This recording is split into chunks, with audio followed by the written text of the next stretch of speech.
மலேசிய மடானி அரசாங்க நிர்வாகத்தில் நாட்டில் எந்தவோர் ஆலயமும் உடைக்கப்பட மாட்டாது என்று தொழில் முனைவோர் மேம்பாடு கூட்டுறவுத்துறை துணை அமைச்சர் டத்தோஸ்ரீ ரமணன் ராமகிருஷ்ணன் நம்பிக்கை தெரிவித்தார்.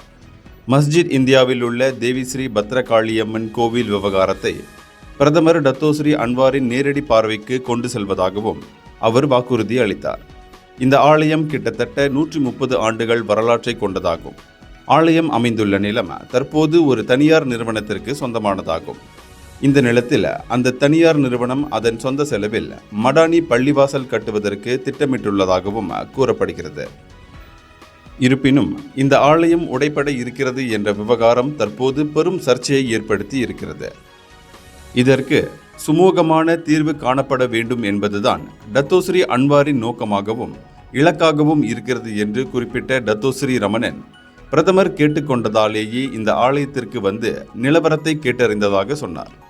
ஆலய நிர்வாகத்துடனான பேச்சுவார்த்தை சுமூகமாக நடைபெற்றது. அதே சமயத்தில் பொதுமக்களும் இந்த ஆலயம் இங்கேயே நிலைநிறுத்தப்பட வேண்டும் என்று கோரிக்கைகளை தம்மிடம் முன்வைத்ததாகவும் ஆலய நிர்வாகமும் இதே நிலைப்பாட்டில் இருப்பதாகவும் அவர் கூறினார். எது எப்படி இருப்பினும் மலேசிய மடானி அரசாங்க நிர்வாகத்தில் எந்த ஒரு கோவிலும் உடைபடாது.